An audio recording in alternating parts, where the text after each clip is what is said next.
or nearly always, I'm in my motorhome, and I don't know how good the reception here is going, the internet connection is going to be. I did check it, and there was a huge difference on the speed test. So it was either relatively slow to absolutely brilliant. So I don't know. We'll see how well it actually goes. So as always, you can ask questions if you want, but I'll finish first what I'm going to say, and then I'll come on to the questions at the end.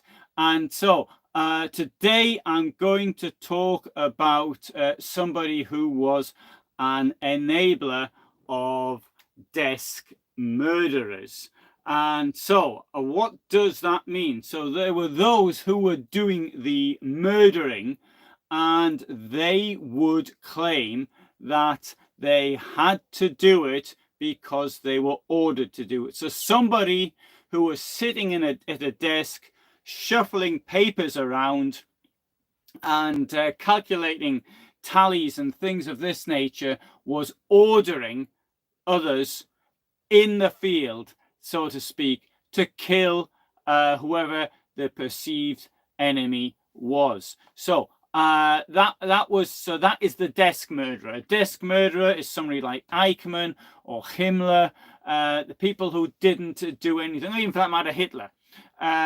Hitler passed the order on to Himmler, who then passed it on to people like Stahlecker, who then passed it on to those who were running the individual sub-commandos that they had. And some like Stahlecker probably never killed anybody either, but I wouldn't say he was exactly a desk murderer, but Einsatzgruppe A. But he was a sort of a field murderer, if you like. Anyway, and but there were enablers of the desk murderers, because an enabler of a desk murderer was the person who found the legal paragraph which allowed the killings to take place. Now, many of the Einsatz commandos themselves, they were the bosses. They were lawyers. About half of them were lawyers, and they were people who you think should have known better. And whereas, for example, likes of Hitler or Himmler, these were uneducated people, but those running the Einsatz commandos were all, well, nearly all were people with university education. And let's remember that if you had to have a university, gotten a university education in the 1920s or 30s, then you had to be quite well off. This wasn't something which was available to everybody. Certainly nobody in my family, for example, went to university until I did. So it was unknown. So anyway, so today I'm going to talk about one of these desk murderers. His name's Horst Bender, and I've only seen a couple of photographs of him, and they were after his time during the Second World War. I haven't got any photographs. The photograph I used as the avatar for this is obviously Himmler's one of them, and the other person you can't see who it is, so that's why I chose it. So it was somebody, you don't know who the second person actually is. In April of 1974, Simon Wiesenthal, head of the Jewish Documentation Center in Vienna, and Robert Kempner, he had been the deputy prosecutor of the Nuremberg trials. Two of them together managed to convince West German authorities to start an investigation into this Horst-Gerhard Bender. Bender had been supreme SS and police judge on the personal staff of Reichsführer SS Heinrich Himmler, and he'd risen to the rank of SS-Oberführer. So that's the same as Dirlewanger, for example, same rank.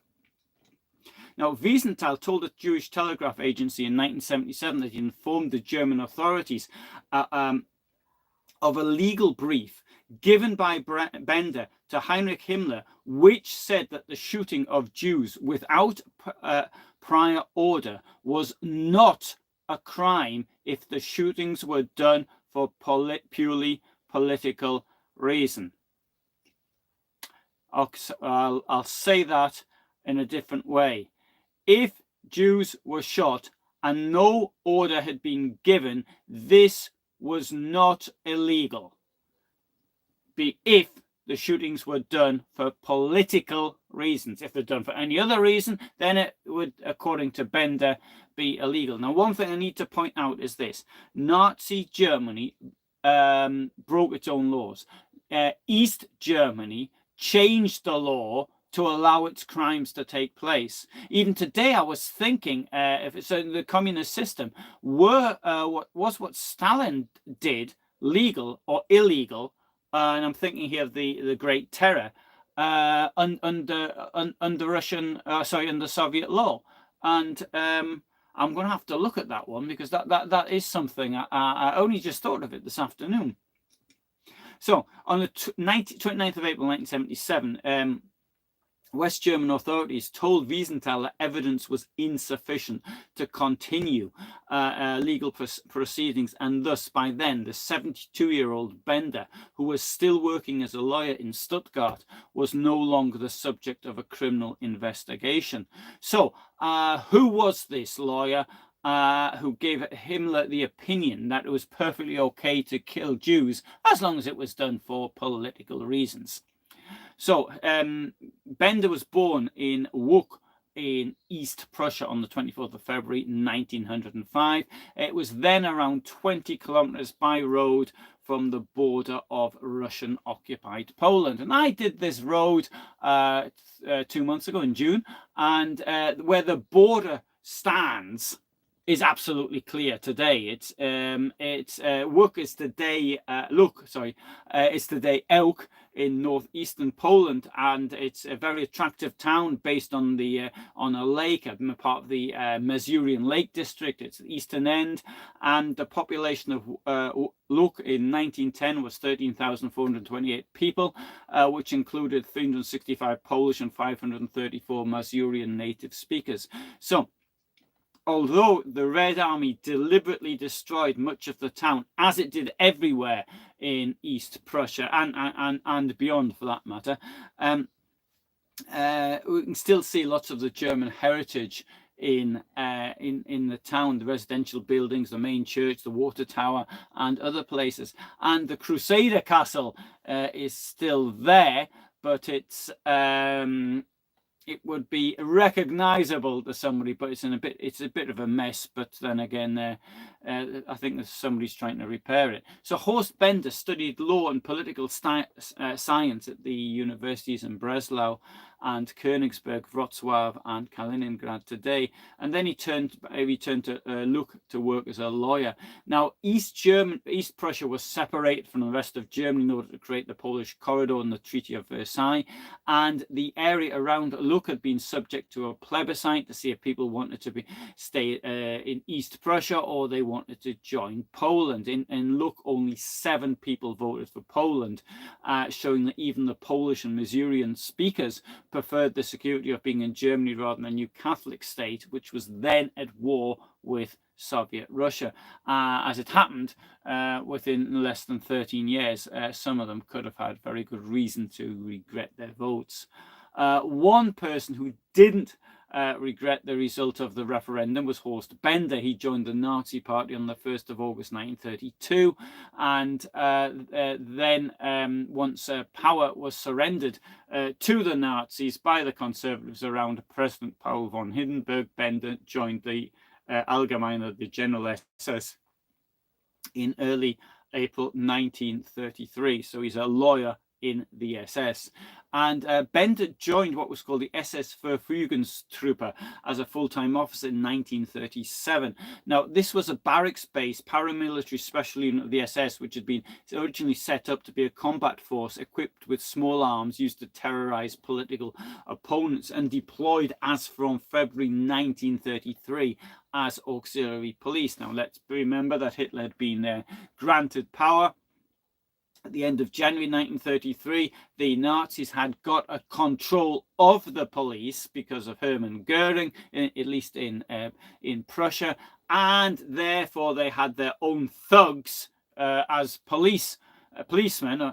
And this was very good for attacking the political opposition, and that was what this was used for. Once the political opposition had been destroyed, the SS Verfügungstruppe was gradually integrated into the Waffen-SS as a military force. So in the SS Verfügungstruppe, Bender was a member of the inspector's staff, and from here on the 15th of August 1939, he was appointed to be the main officer of the SS court, which had been set up on the 1st of June 1939, just set up. Its initial area of responsibility was to deal with disciplinary cases and grievances for Himmler. It was headed by SS-Oberführer Paul Schafer, based in Munich at Karlstrasse 10. And you may have seen some of the videos I did from Danzig-Matzkow, which was the camp, or one of the camps. It was the main camp to which those found guilty of offences in the SS courts could be sent. The main office was responsible for criminal matters for the entire SS and police area. It was on an equal footing with the Wehrmacht special courts, and so therefore it had its own special jurisdiction. Later, the jurisdiction was extended to include German and foreign civilians for all crimes committed in the operational areas of combat, and from January 1945 even to include prisoners of war. On the 6th of May 1941, the Reichsführer SS Command Staff was created. This was the command body for mobile killing units, which included such units as the 2 SS infantry brigades and the SS Cavalry Brigade. On the 30th of June 1941, the strength of the command staff was 18,438 men. I mean, that's including the SS Infantry Brigade and Cavalry, of course. So by the end of 1941, these units, these 18,500 men, had killed at least 85,000 people, mainly, but not all Jewish. And we have to bear in mind, that's on top of the murders committed by the Einsatzgruppen in the Soviet Union and those territories which had been occupied by the Soviet Union before, after 1939. So in 1942 and 43, its role was increasingly that of fighting partisans and gangs, as they would call them, under the high SS and police leader for Central Russia, which was Erich von dem Bach-Zelewski. And this included, of course, widespread murder of Jews as and when they found them. Head of Department 3 of this, the Reichsführer SS Command Staff, was SS Obersturmbannführer Horst Bender. Department 3 was the judicial department. So you've got a killing organization with a judicial department. So whilst on the command of the Reichsführer SS, Bender became supreme SS and police judge on the personal staff of the Reichsführer SS. So he's very close to Himmler. On the 18th of September 1942, Bender was stationed at the field headquarters of Himmler at Zhytomyr in the occupied Soviet Ukraine. Now, I've just been to this week to the field headquarters of Himmler, which was located at Pozezhcha, now it's called Pozezhcha, which was 25 kilometers or so from the Wolf's Lair. At the end of July 1942, Hitler moved to a place near Vinnytsia in today's Ukraine to have his headquarters there. And so obviously Himmler moved to his place to Zhytomyr to be relatively close, comparatively close to Hitler. Now on the 18th of September 42, there was a meeting, and at that meeting, amongst others, was Himmler. There was the Reich Minister of Justice, Otto Georg Terak. There was the State Secretary, Kurt Rottenberger. There was, now Heydrich had been killed, so the person doing Heydrich's job then was Bruno Streckenbach. Kaltenbrunner hadn't yet taken over. And so, and there was also Bender was there as well. Now Streckenbach was didn't actually take over the Heydrich's functions on a full-time basis. I'll do a video on Streckenbach one day. Now, according to what Bender said after the war, the meeting was informal and there were military people also present. We don't know who. Himmler was sought to change the law so that an investigator could be later a prosecutor once the accused was caught and put on trial. So to explain that, in many countries there are sort of investigating judges who it doesn't exist in Anglo-Saxon law, but it does in other countries. But this was something new in the German law. So what he was wanting is that if somebody was accused of having committed an offence, then the person who was investigating that offence could also then try the person who was the person who was put on trial. Now, it needs to be pointed out that most of this Nazi law, as such, was really quick trials, which usually ended up in extremely severe sentences. And Bender didn't. He chose not to comment on why Himmler wanted the law to be changed in such way and why those present were making changes to the criminal justice system. So he says there's military people there. I mean, this has nothing to do with the army, and it's nothing to do with some of the other people as well. Indeed, in effect, it's nothing even to do with the what Heydrich was. So it was like the way the Nazis had sort of usurped power over the law. Now, now another pointer that Himmler wanted was to use prisoners in the armaments industry. Bender claimed that Jews, Hungarians, Poles, Ukrainians, Russians, security detainees and prisoners who had been sentenced by a court were mentioned. Terak agreed with Himmler's proposal, but Rottenberg, as state secretary, opposed it. Now, Bender claimed that he couldn't remember everything in his post-war interrogation. Well, why should he? I mean, I'm sure you had many meetings with Himmler on judging what to do with people. However, one thing he appears to have forgotten in the content of the meeting under point 2 was the, and I now quote, because I got the original document out, extradition of antisocial elements from the penal system to the Reichsführer SS for extermination through labor. Those in preventative detention, Jews, Gypsies, Russians, Ukrainians, Poles serving more than 3-year sentences, Czechs or Germans serving more than 8-year sentences will be handed over in full according to the decision of the Reich Minister of Justice. What this means that as anybody within these racial groups having been sentenced to either 3 or more than 3 or 8 years could effectively be murdered. Now, Bender later claimed that no mention of extermination came up at the meeting of the 18th of September 1942. Now we do know that Himmler and Terak met again the following day, and this was in secret. Bender wasn't there, and he said that the question of murder probably came up then and when he was interrogated after the war. Now, Terak had mistakenly claimed it was said the previous day.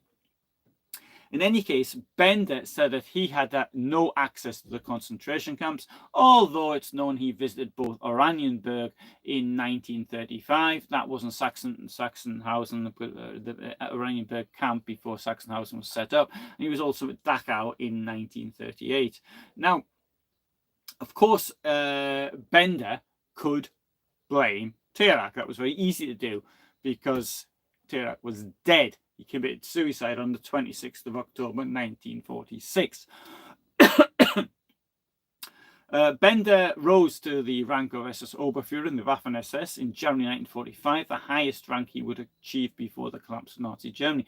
The rank of SS-Oberführer has no military equivalent. It was between SS-Standartenführer, which is roughly colonel, and SS Brigadeführer, which is had the Wehrmacht equivalent of Generalmajor, which in the UK would be Brigadier, and I think that's a 1-star general in the United States Army. It's of course difficult to give equivalents of ranks because it sort of changes so much. Now, Bender was known, and it didn't take the Americans very long to find him. He was arrested on the 17th of May 1945. So he was taken to Hammelburg in Lower Franconia. Now, Hammelburg is known for the Hammelburg Raid, because there was huge prisoner of war camps at Hammelburg. And there still is a very large army camp there. In fact, I filmed it 3 years ago, and I still haven't done the video on it. So he was denazified whilst he was at Hammelburg, and he was classed as a fellow traveller, and for that he had to pay a fine of 1,200 marks. The Nuremberg jurists' trial was the third of the 12 subsequent Nuremberg trials against officials of Nazi Germany. So that was held from the 5th of March 1947 until the 4th of December 1947. And the object here was to try the professional lawyers for their activities under the Hitler regime, those who had effectively enabled the Nazis. Now, the subject of the trial was the enactment and enforcement of terror laws, particularly those relating to the territories occupied by Nazi Germany, which imposed numerous death sentences on the deemed enemies of the Nazi system. One might have thought that Bender could have been one of the accused, but as of this date, there doesn't appear to have been anything to charge him with. He was fortunate that much of the paperwork from the SS courts had been destroyed by the bombing. Bender provided what he described as an answer around 1 page long to Herr Auerbach regarding the fate of socials. That's a group people attacked by the Nazis, with a very large meaning. A social could be somebody who doesn't want to work, for example. And this account was given in July 1947. So he was released from prison on the 1st of May 1948, and he went to live in Rottach in upper Bavaria near the Austrian border, not so far from the former home of his boss, or former boss, Heinrich Himmler. But he wasn't out of trouble yet, so the Americans might have missed him, but the Germans could still have a go at him. He was interrogated by the public prosecutor in Wiesbaden, and his statement of the 9th of August 1948 can be found in the archives of the Institute of Contemporary History in Munich. And so this archive has been digitalized. You can read it. You can, if you go to their website, you can put protocol of the interrogation of Horst Bender. That's what I did, into the search engine on the Institute's page. And this is indeed where most of the information I'm now giving you in this presentation, this is where it's coming from. It's from, incidentally, the Institute of Contemporary History in Munich is an absolute goldmine of anything. So I'd say 40%. No, I'm exaggerating a bit. Let's say 1/3 of what I do actually comes from them. Anyway, Horst Bender got away with it.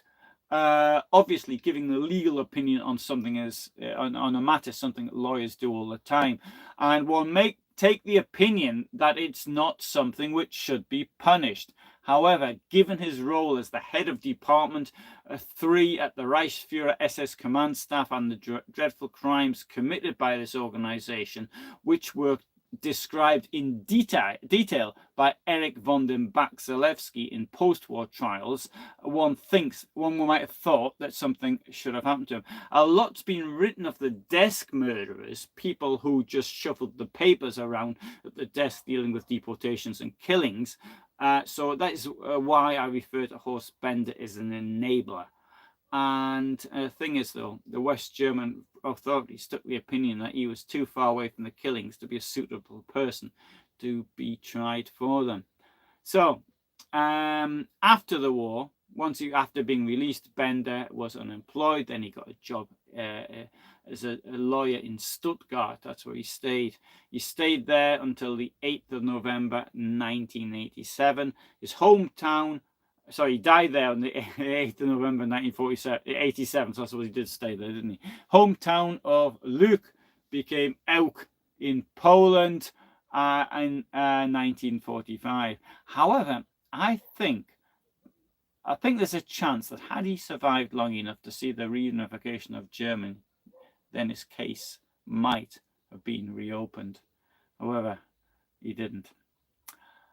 Okay, so that's it. I don't know if there's any questions on this one. I think it's unusual because I don't know of any information on this character in English whatsoever. So I usually put I failed to put my computer on. So if there's any questions, hello there, Craig, Mike, Box, hello Canada, and yeah, Box, SS-Oberführer, Colonel, yeah, sort of. It's difficult because this is actually, you know what, that's a good idea, because the word colonel is often used in an honorary sense. So so that would be, that's a good translation. Didn't think of that one before. So it's a bit like an honorary colonel. I mean, the thing is, an honorary, I don't know if it is though, because an honorary colonel isn't somebody who sort of gets the hands dirty, sort of a person who sort of opens the regimental ball and things like this. Anyway, I'll think about that one. Thanks for that, Box. So hello to Christopher in Sarajevo. Hello, Jason. And Jason writes, I don't think Himmler took Reinhard Heydrich's job until he appointed someone else. Sorry, Jason. Sorry, I'll rephrase that. Sorry, that was me. It was me. I couldn't read the thing because the screen I've got on my phone. It's sort of peeling off. Yeah, Jason said, I thought that Himmler took the role for himself. Yeah, he did more or less. Yes, that's true. Himmler was really doing Heydrich's job, but Streckenbach sort of did fill in for him in the meantime. So yeah, that's a difficult one there, Jason. I think that to give you a proper answer for that, yeah, mainly I would say, yeah, mainly Himmler. Okay, well, thanks very much for watching. Sorry, you see it's got dark outside. This might be one of the last ones I'll be able to do without having the light on. Unfortunately, there is a light above me, and I've got the panoramic view from my my roof light above me, and I've got both my lights here, my windows, curtains undrawn, windows allowing light to come in. But now it's 8:30 here in Poland, and I think that might be. This may be one of the last times I can do it. Also, I've got the light from the computer in front of me as well. So, okay, thanks for watching. I might do another one. I'll do another one tomorrow. Oh yeah. Jason, Reich Security Main Office. Where was it located in Berlin? Right. It is in. How can I put? If you know where the Anhalter Bahnhof, they've got this wonderful monument there now. It's close to that, and I think that's the best. I can't remember what the name of the street is now though. That's bad, isn't it? I've forgotten the name of the street now, but it's